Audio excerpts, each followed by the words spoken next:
Democrats should behave like Republicans when it comes to playing politics. That's it. Republicans play politics all the time. They play hardball all the time. Democrats don't. They're constantly seeking out bipartisan compromise. Now let's get to the Democrats. Why aren't the Democrats doing anything? By Leeja Miller. Trump and his cronies, including unelected, deluded, low IQ, ugly, socially awkward, loser dork billionaire Elon Musk, are stripping people of their rights, placing people in camps, invading our privacy, and gutting the federal government. And to those of you in my comment section saying personal attacks and name-calling undermine my arguments, no, they f***ing don't. No, they don't. I can bully Elon Musk and create sound legal arguments at the same time. Watch me. And yes, I'm going to be saying swears a lot in this episode because I'm mad. The uncensored version is available on my Patreon linked below. And in response to this tyranny, this all-out war on democracy, on the very foundations of our country, of the rule of law and of the Constitution, our lawmakers are, sending strongly worded letters, tweeting, holding press conferences. I don't know about Hasan, you're playing dumb. It's not about teleporting. It's about scaling up your operations. Scale the logistics of Hasanabi Productions. That's all I'm asking. I'm still responding. Stop ignoring me. Scale up your operations. That's all we're asking. Okay. I'm going to respond to this the last time. Okay. Considering that I am currently doing news commentary for 8 hours a day, 7 days a week. This is the only thing I'm good at, and it's the only thing I've done that I've actually been able to scale up within the bounds of reason, okay? When you ask me to scale up my operations, what you are demanding is that I go and I hire managers. I maybe go to private equity to actually go and get more capital and be beholden to a constant profit seeking by banks and other investors that are now tasked with growing this operation. I go and I hire journalists all around the country. I spend a good deal of this time not doing commentary, but instead management. I'm not good at management. I cannot do management, okay? You want me to become a corporation. I'm not good at that. I'm good at this. That is precisely why I do this, okay? Not if you're smart with contract law. What are you saying? Let me become smart with contract law. About you, but it feels like, not enough. Today, we're going to talk about what the Democrats are and are not doing, what they should be doing, and what to do about all of it. Let's get into it. But first, a very big palate cleanser. It's almost Valentine's Day, and whether you're partnered up in a throuple, single, and ready to mingle, or in a never-ending series of situationships, you deserve to celebrate. And listen, in these trying times, finding anything to celebrate is a major win. What better way to celebrate love than with the most comfortable underpants of your life? Thank you to MeUndies for partnering with me on today's video. MeUndies offers insanely comfy and sexy underpants and loungewear to buy or gift this holiday season. They have something for everyone, from basic black to fun prints, and you can get a matching set for yourself or get a set that matches your partner or even your pet. And they have loungewear too, including joggers, hoodies, onesies, and more. It's comfy, it's responsibly sourced, and hey, if you don't love your first pair, it's on MeUndies. That's how confident they are, and I am, that you'll love your MeUndies. But how could you not love them? Look at this sassy little Kiss My Peach set I got. We're keeping it PG here, so calm down, but just know they're flattering and comfy as heck. No, I'm not raging so hard I forgot I'm watching an ad. This is a day ago from Leeja Miller. It's Ethical Reacts, okay? Of course, we're going to watch her ad. We're watching her video this overall. Valentine's Day, give the gift that'll always have them thinking of you and get 20% off your first order, plus free shipping at MeUndies.com/Leeja and enter the promo code Leeja. That's MeUndies.com/Leeja. Enter promo code Leeja. Thanks, MeUndies. So let's get the lay of the land here, because as I keep saying, the point is to overwhelm us to the point of not caring. So we need a big picture moment to understand where we are. Trump passed a ton of executive orders right away after his inauguration. I went over all of them in a previous episode. They then started an avalanche of administrative actions that agencies under Trump within the executive branch are making in order to carry out his executive orders and proclamations. Those are things like the order to expand expedited removals of illegal immigrants, the closure of USAID, the creation of DOGE with loser Elon Musk at its helm, despite the fact that he's not appointed or elected and is just acting in his individual private civilian capacity, and acting illegally to gut as many federal programs as possible. Lots of lawsuits are coming down the pipe to stop DOGE, to challenge the end to birthright citizenship, and so much more. So that accounts for 2 of the 3 branches of government. Trump and his loyalists and government agencies are shutting down, freezing spending, and gutting agencies of their institutional knowledge and personnel within the executive branch, lawsuits are being filed by state AGs, private citizens, nonprofit orgs, and more, and judges are using their injunction power to stop various of Trump's orders from going into effect until these lawsuits play out. And while it is incredibly tedious and slow, it is that injunction power that is standing in the way of a lot of these things from playing out. So the judicial branch is doing its part in the checks and balances scheme to step in where it can as Trump continues to overreach. So that leaves one branch, one sad little useless, limp branch that doesn't seem to be doing much of anything in its checks and balances powers to counteract the actual insanity unfolding in the executive branch. And that's the legislative branch, where our legislators, the ones we elected to represent us, the ones who are supposed to be the essential part of the democratic workings of our government, where they sit around with their thumbs shoved up their asses doing jack shit to stop any of this, all while lamenting, well, we just don't have a majority. Leeja is also a lib, like, for the most part. I really like her commentary, but like, she certainly is I think closer to the Democratic Party than myself. Okay, for her to provide this blistering criticism, I think, is a pretty solid read on how a lot of regular institutional Democratic Party voters, I mean, she's not fully on board with the Dems either, but she definitely is like an active supporter who does not shy away from openly stating that she likes the Democratic Party. I think she's more left than you think she is. Yeah, I mean, yeah, she is definitely more progressive than the average Dem.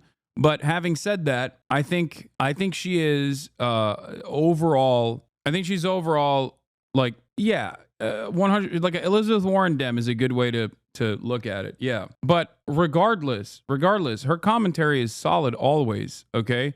And that's precisely why I rely on her coverage and her commentary on a regular basis. Now, having said that, I think this is a fairly decent assessment on even people that are, on the progressive wing of the Democratic Party, feeling a little angry with the Democratic Party. Oopsie, sorry, guess there's nothing we can do. Or playing lip service to our outrage through strongly worded letters to Marco Rubio or some shit. The classic trope I've talked about before. Republicans openly violate the laws in the Constitution, and then the Democrats say, hey, but I mean, you can't do that. So here's a basic rundown of what Congress has done since Trump was inaugurated. The Senate has confirmed 13 Trump appointees and passed the Laken Riley Act, the first official law Trump has signed. Laken Riley was passed with bipartisan support and allows for the complete suspension. This was so unimaginably. She's the type of person who thought the January 6th Commission was going to do something. I don't know about all that. Anyway, it doesn't really matter. But the Laken Riley Act being passed with bipartisan support was so incredibly cruel, so ruthless, so ridiculous. Of due process rights for undocumented immigrants accused of crimes. Not just violent crimes, but also theft. Reminder that we give due process to everyone in this country, at least in theory, meaning notice and an opportunity to be heard by a judge, the right not to be held indefinitely without a trial and forcibly removed from the country. We give that to everyone, including those accused of even the most heinous of crimes in this country. But the Laken Riley Act, combined with Trump's executive orders declaring an emergency at the border and pausing all immigration, including of refugees and asylum seekers. Yeah, the fact that it had no resistance is so sad and disgusting. No resistance. It's worse than that. There was support. That's what makes it so insane. Support from the Democrats on the basis of something that the Democratic base cares about, which is bipartisanship for the sake of compromise and nothing else. The fact that this was presented as a bipartisan bill and the fact that Democrats passed alongside, like Democrats offered a veto-proof majority, a filibuster-proof majority by voting for it was insane. Why wouldn't they support it? First of all, they should support nothing that the Republicans are advancing. If Republicans, when Democrats are in charge and they advocate for bills that actually Republicans want, the Republicans still obstruct. That's number one. Why do they do that? Because there are only benefits for obstructing in this partisan way. Okay? But number two, for this bill specifically, it is an incredibly cruel bill that denies due process on the basis of your documentation. Okay? If you are suspected as an immigrant, both documented or undocumented, if you're an immigrant and someone suspects you of stealing, ICE can come and detain you permanently and deport you. Okay? This is unconstitutional. It is completely unconstitutional. Seekers and the resulting agency actions like the expansion of expedited removal all provides for a blanket suspension of due process rights for immigrants of all kinds, including those seeking and using legal means to be here. The elimination of due process rights is a key ingredient in fascist takeover because it allows for human rights abuses to go unchecked and tends to be directed at vulnerable minorities because people already hate their fucking guts, so it's easy to turn a blind eye, whether they're Jews in 1930s Germany or Mexicans in 2020's America. And the Laken Riley Act passed with bipartisan support. 12 Democratic senators and 46 Democrats in the House voted in favor, along with every Republican in both houses. Here's the list of Democrats who voted in favor. If you are their constituent, you should be the most annoying person on the planet for them right now. Get to work. The House, for its part, has introduced a ton of bills, many of which are symbolic and will not even make it to the floor for a vote, 25 of which have passed and gone on to the Senate, and that's about it. Though Senate and House Minority Leaders Chuck Schumer and Hakeem Jeffries introduced bicameral legislation this week to try to challenge Doge and Elon Musk by preventing unlawful access to the Treasury Department's payment system, which Doge operatives took over last week, as we talked about in my episode on Monday. They called their new bill, wait for it, the Stop the Steal Bill. They were very proud of themselves when they announced the name and received some chuckles from the audience. We call our legislation Stop the Steal. And that's when it hit me. Oh yeah, part of the reason why Democrats aren't getting done is that legislators are a bunch of nerds in suits, and many of them are old as dirt. Of course they don't know how to talk to the American people or create a cool, engaging Yeah, the older you are, the more seniority you have in the party, which means the longer you have actually stayed in office. The longer you've stayed in office, the more out of touch you are from the average person. In theory, the longer you've been in office must mean that the longer you've actually talked to your constituents. Is the exact opposite. You get tunnel vision. You get bubbled into this. The only access you have to the outside world is oftentimes lobbyists that are there to push for a corporate agenda. So they are just completely delusional to the needs and wants of the average American. Okay? social media campaign and are terrified of youngsters coming in and using unconventional tactics to get done. Also, they're probably sleepy because most of them should be in retirement homes at this point. Theoretically, they would hire PR people to make up for being big giant dorks, but I don't think they'd know relatable, cool messaging if it hit them across the face. And Republican lawmakers are also dweebs, but so are their constituents, so it works. I think I've solved the problem, guys. Everyone can go home. The literal only reason we thought Kamala was cool was because of some sweet fan cam edits on TikTok. She certainly didn't convince us on her own after literal decades in public office. It took some lefty weirdos getting control of her TikTok account to win any of us over. Did it get her elected? No. Obviously, the entire messaging problem on the left that has alienated a huge swath of the working class and other groups that would historically fall under Democratic umbrellas cannot be solved by a slick TikTok campaign. But as it is, these Democratic lawmakers are speaking to literally no one except for a few policy wonks and some boomers. A couple of younger representatives have come down the pipe and actually feel inspiring and know how to speak like humans. AOC, Jasmine Crockett, Katie Porter, but name me a single cool Democratic senator that can speak like a human and makes you excited about politics. I'll f***ing wait. They got Cory Booker on the social media game. Literally, Chuck Schumer confirmed, according to Mother Jones, that Cory Booker is in charge of the Senate Democrats' social media, with the New York Times reporting, and I quote, "Last week, Mr. Booker delivered a PowerPoint presentation to fellow Democrats about how to deliver their message online. In the slides, which were obtained by the New York Times, Mr. Booker offered his colleagues guidance on how often to post on each platform. Instagram once or twice a day, Facebook once a day, LinkedIn 3 to 5 times a week, X." This part is so crazy. Like Cory Booker is like a alien, dude. Like, no disrespect. Some people just don't have it, you know? It's crazy. It once again shows me that, you know, it just shows me that we're just completely removed. Like, the Democrats are so removed from the needs, wants of the American public. Okay, but like, this is decent social media training for boomers or at least their staffers. 2 to 5 times a day. TikTok 1 to 4 times a day. Like, their social media strategy is about how often to post. This is you learn in like a poorly made intro to social media management for dummies course. Cory Booker is a fucking dork, guys. We have nothing to work with. And because much of the high-profile work is being done by the Senate because of their role in confirming presidential appointments, a lot of the focus and ire is on the Senate. So while House members definitely play a role in counteracting the horrors coming from the executive branch, it is the Senate where a lot of the work is to be done. And no, I'm not talking about introducing silly, fun, cool, tongue-in-cheek legislation like the Stop the Steal Act.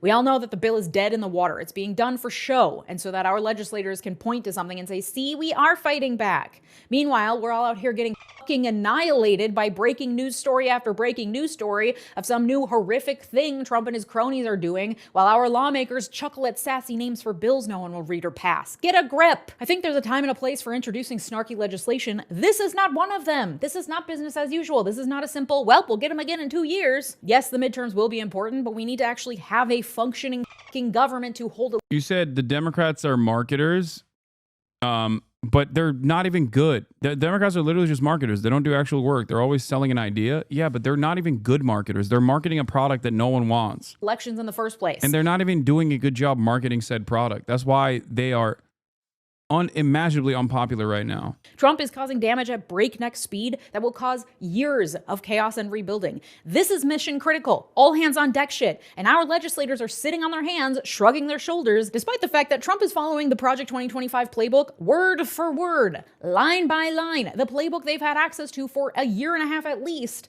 and yet they did apparently nothing to prepare for. I made an episode ringing alarm bells about Project 2025 in September of 2023. Why are they just now starting to realize that, maybe this is pretty bad? Literally just this week, I think they're starting to get the memo, with House Minority Leader Hakeem Jeffries sending out a 10-point plan to counter the hostile takeover of government we're seeing, and even that is pretty weak. One of the 10 points is the Stop the Steal Act I just talked about. They also include calls to increase efforts to communicate with the American people about how awful everything is, with zero concrete advice on how to do so. The only real tangible plan they have at this point is to challenge the appropriations process that they'll go through in March. Remember how the government almost shut down and they kicked the can down the road to keep it open? Well, they kicked the can to March. And because appropriations bills require a larger majority to pass, Democrats will actually have some sway in that process, especially because there are some Republicans that just straight up will never vote in favor of an appropriations bill because they believe the government shouldn't spend any money at all. And until March, I guess the plan is... Yeah, like gift after gift handed to the Democrats. Ridiculous executive orders that your job is to communicate how ridiculous they are, to get media coverage surrounding it. A group of Republicans that are in the party that refuse to abide by the wishes and the best interests of the party. You have all of these wonderful opportunities to make a big stink. I'm not expecting the Democratic Party to overnight become revolutionary Marxist-Leninists that are trying to build a militant vanguard. Okay? I'm just saying, be a competent party. Be a competent liberal party. Right now, at this stage, they are not even a competent liberal party. That's crazy. Is tell people things are bad. Even Democratic governors hopped on a call with Chuck Schumer, according to reporting for the New York Times, literally begging him to get the senators to do something to stop the onslaught, suggesting better media and messaging strategies, and lamenting that they, the Democratic governors, are bearing the brunt of angry calls from constituents while also being the ones heading up a lot of the legal battles as well. And old Chucky Schumer was like, well, I can't force anyone to do anything. Plus, Cory Booker's doing a great job with the social media.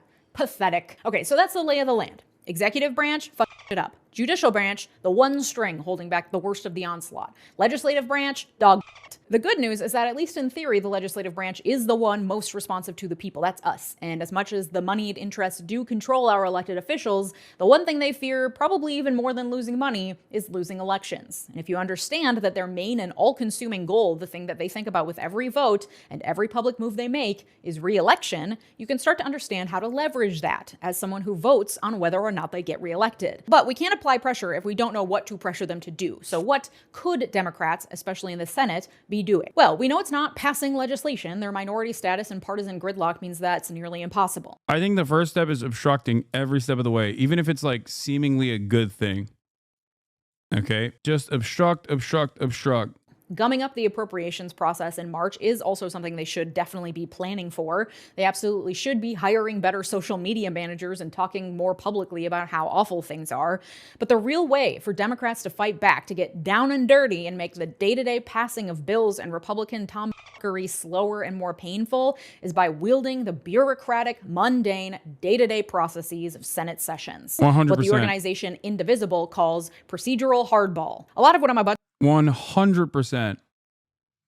This is also part of the reason I am completely in agreement with Leeja here. This is also part of the reason why I get really annoyed with like liberal commentators, not Leeja. I'm saying like the liberal naysayers who will regularly just defend the Democratic Party instead of demand that the Democratic Party do more.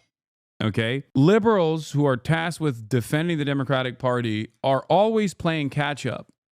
And they constantly will yell at people like myself. They'll say, Hasan, you just want like incredible pie in the sky ideas, right? You just want the Democrats to be socialist and radical Marxists or whatever. It's like, no, I'm talking about the minutia, the day-to-day operations, things that are within the realm of Democrats' possibility, things that are entirely in their control, things that they're refusing to do, okay?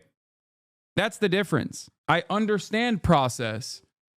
And that's why I regularly criticize the Dems when they're in power or out of power for not utilizing the process or claiming that procedural hurdles sometimes undermine their agenda when they can so easily do away with it, like the Senate parliamentarian, for example. Okay? Those guys don't understand process. They don't know anything. They're just there to defend the Dems, which is weird because even like MSNBC has a better understanding of process and will do a better job of talking about the Democratic Party than the average liberal influencer who is tasked with defending the Democrats with very limited knowledge. That's why they're wrong all the time. about to talk about is from Indivisible's explainer on how Democrats can play that hardball. It's linked in the sources in the description. The day-to-day functions of the Senate include huge amounts of standard protocols, business as usual rules and procedures that provide a veritable treasure trove of opportunities for Democrats to take actions that will provoke. This is why I love David Dayen's work initially at the American Prospect. David Dayen put out like a 150-point plan on what the Dems could do with executive orders, like how far the Dems could take it. You know, wait, what just happened? My chat broke. Something that I regularly pointed to as far as like what the Biden administration can do, right? Of course, they didn't really do it. Yeah, they had an executive action. They had an executive action tracker. Like, this is boring process. Okay. Out of 111 actions, there are 23 yes, 19 partial, 6 no, and 1 no longer applicable. Like, there are plenty of people who are very progressive that urge the Democrats to do the right thing for free. They're putting this out there. Okay.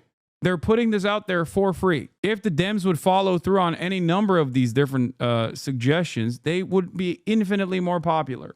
Time-consuming, incredibly boring procedural actions that will eat up valuable floor time and make the process of getting anything done absolute hell for Republicans. Republicans are trying to get federal employees to quit by making their jobs a living hell. Democrats can do the same to Republicans on the floor of the Senate. Specifically, there are 3 tactics laid out in that Indivisible explainer that senators could take. Number 1 is simple blanket opposition. Every nominee, every resolution, every yes-no vote that furthers Trump's agenda, it's a no.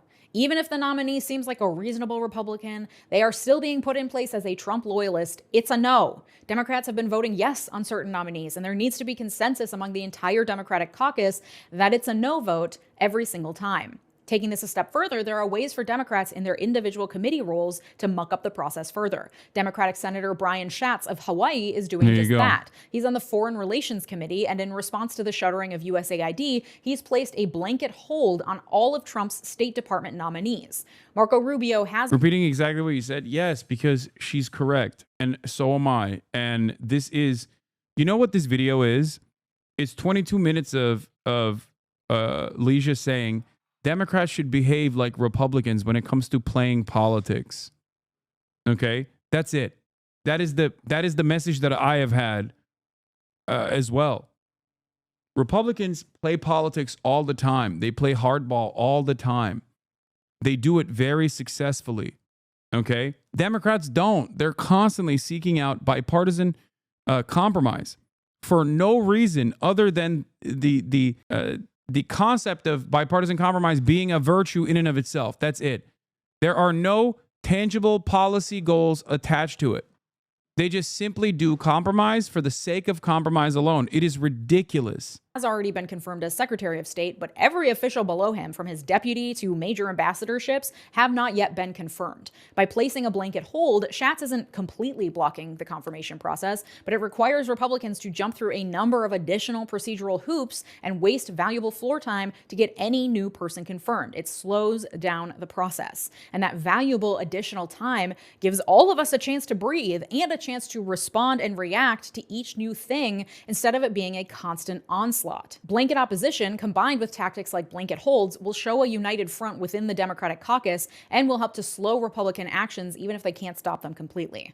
Next tactic is weaponizing quorum calls. Technically, according to the Constitution, the Senate cannot conduct business unless there is a quorum present, meaning a majority, meaning 51 senators. However, in reality, there is hardly ever a quorum actually present, but typical Senate decorum, the friendly thing to do, is for senators to not ask if a quorum is present before conducting official business, because if it is officially established that a quorum is not present, the work of the Senate grinds to a halt. They can't do anything, and they have to either adjourn for the day, or the sergeant at arms has to literally call senators back to the Senate floor and forcibly retrieve them. What's fun is that any senator can call for a quorum check at any time. Calling for a quorum check forces the clerk to do a roll call of all 100 senators out loud. If the roll call is finished and a quorum is not met, the Senate cannot proceed. So Democratic senators can call for quorum checks, forcing Republicans to prove they have a quorum anytime they try to do anything. They can also stage a walkout, assuming that there are some Republicans.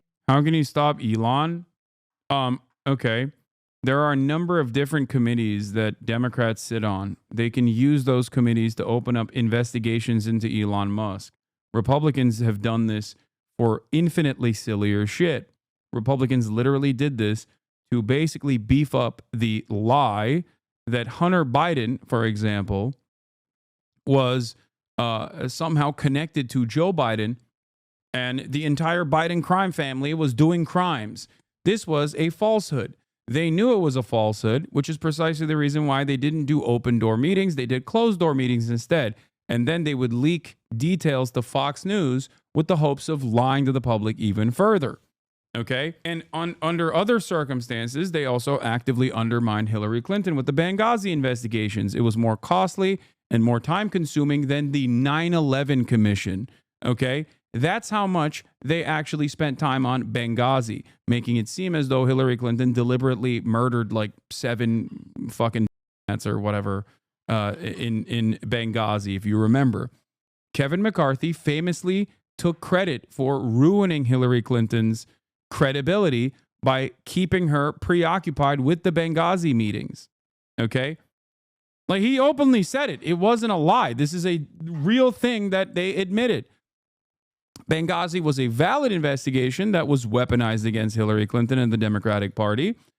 And the Hunter Biden stuff was not a valid investigation that was weaponized against Joe Biden.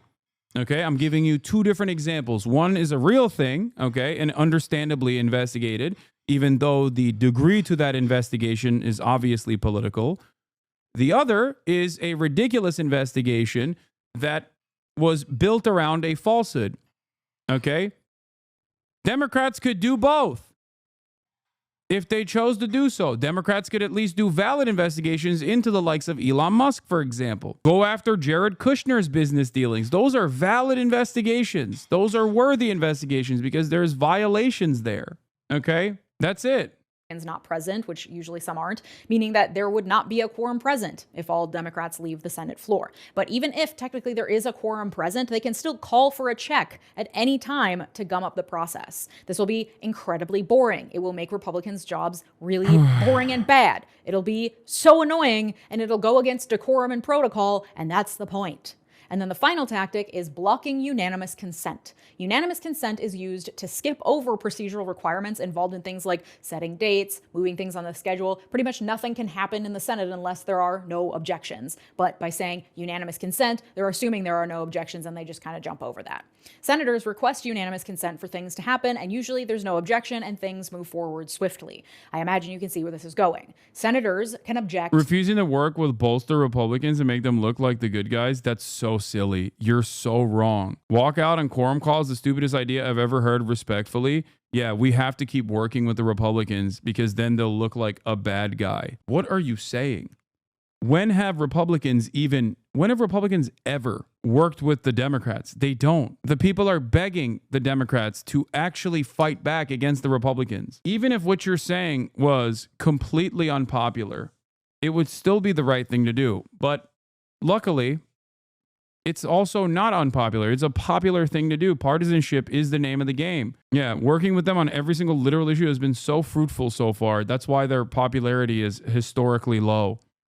You know, like the bipartisanship on the Laken Riley Act. You'll look mean. To anything, any procedural step, any request, anything a Republican senator wants to do, no matter how small, cannot move forward if a single Democrat objects. Things will probably eventually move forward if the objection is like frivolous, for example, but when a senator objects, it starts down a rabbit hole of further procedural hoops that must be jumped through, including, for example, roll call votes, debates, and delays. Democrats can take it a step further by using their entire allotted 30-minute debate time whenever it's available. It means zero fast-track confirmations. It means, again, making Republicans' jobs as hard as possible, as boring as possible, as tedious as possible. It's making their day-to-day work nearly impossible. Not completely impossible. They still have a majority. They'll still get things done, but the pace would be dramatically decreased. You know, we always complain about how it feels like Congress can't get anything done.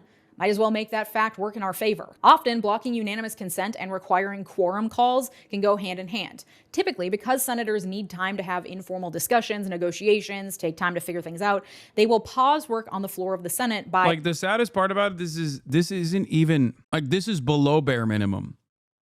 Okay? Like, that's what's so crazy about it. It's below bare minimum. Like, this is what you should be doing already, and then we should get mad at the fact that you're not doing more of it. Okay? Procedural hurdles and obstruction across the board is literally not even expecting the Democrats to do their jobs. It's to expect the Democrats to do less than what their job is. A competent party on top of that would be trying to find bipartisan compromise in areas that actually suit the Democratic agenda. By suggesting the absence of a quorum. This requires the clerk to then read out all 100 names and take a roll call. And the clerk will do that usually incredibly slowly on purpose, knowing that it's just being called to give senators time to discuss or until the next senator wishes to be heard. It's just part of the business of day-to-day operations in the Senate. You could go to senate.gov and click watch live Senate floor proceedings on any given day, and you'll see this in action. A senator will make their statement.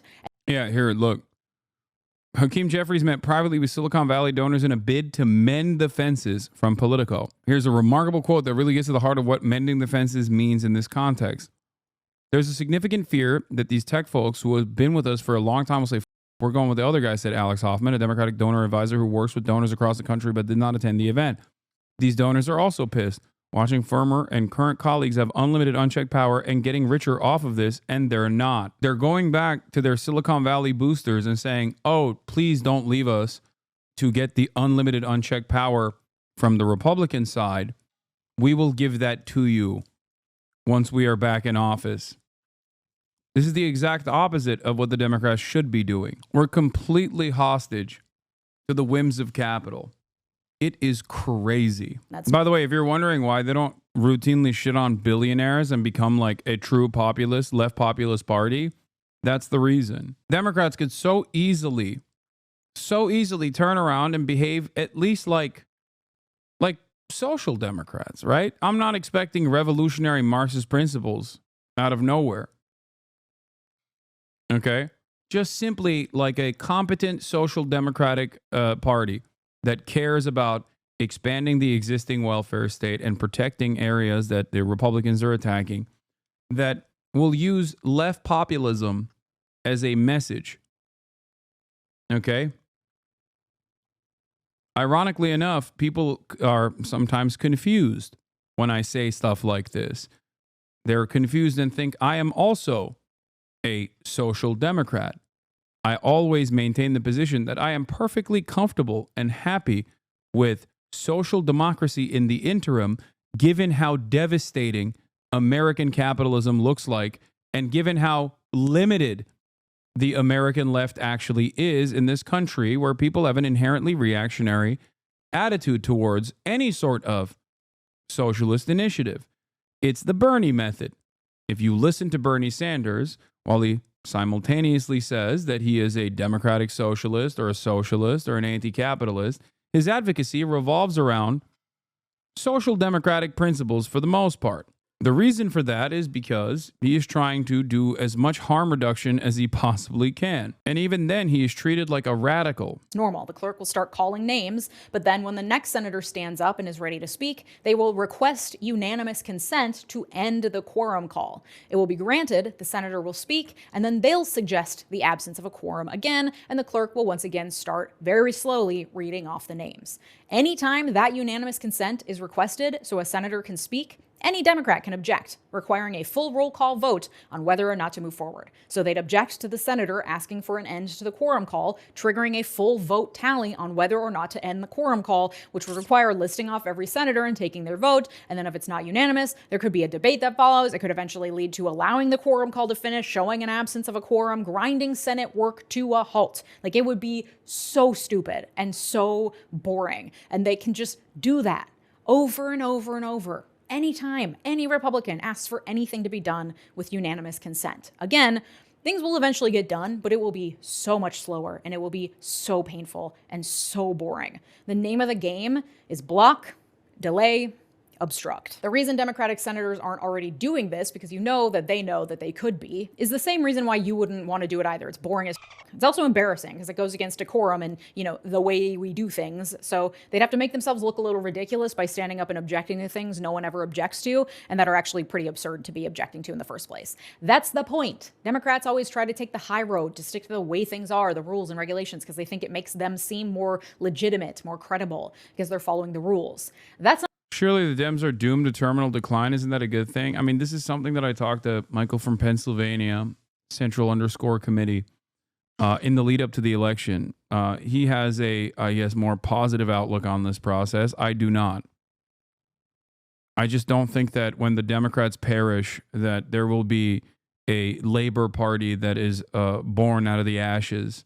I think that when the Democratic Party perishes, we just have,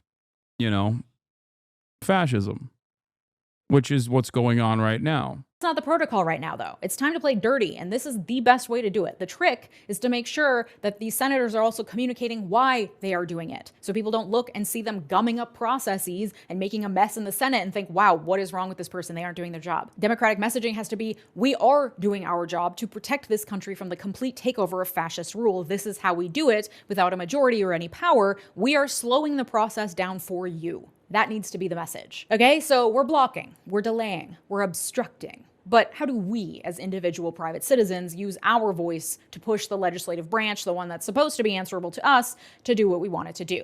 Well, much like we are asking our Democratic senators to do, we must also be annoying as hell for the good of the nation. That means that if you have Democratic senators, keep an eye on what they're doing and call them and tell them what I just told you. Send them the link to the indivisible explainer I linked in the sources. Tell them you expect them to vote no on everything. Push them to delay through playing procedural hardball. Show up to their state offices. Yes, your senator has an office in your state where you can go and make your voice heard. In-person visits are the most powerful way to influence them, especially if it's an in-person visit of you and 15 of your friends. Indivisible actually has a toolkit for that very act. I'll link that in the sources as well. If they do something you like, support them and cheer them on. If they do something you don't like, for example, my Senator Amy Klobuchar voted yes to confirm Trump's nominee for Veterans Affairs, going against the lockstep anti-Trump no votes that we need in our Democratic coalition. If they do something like that you don't like, you berate them. Same with Marco Rubio. Like, even with Bernie Sanders, who voted to confirm Marco Rubio. Like, that's completely unacceptable. Like, what are we doing? And it's crazy to me that there is not, like, there is no motion whatsoever, no interest whatsoever from the Dems at all in dealing with that and doing anything. You'll be so annoying. You Yes, I'm familiar with David Graeber. He's great. Rest in power. call, email, show up, petition, nag them on social media, all of the above.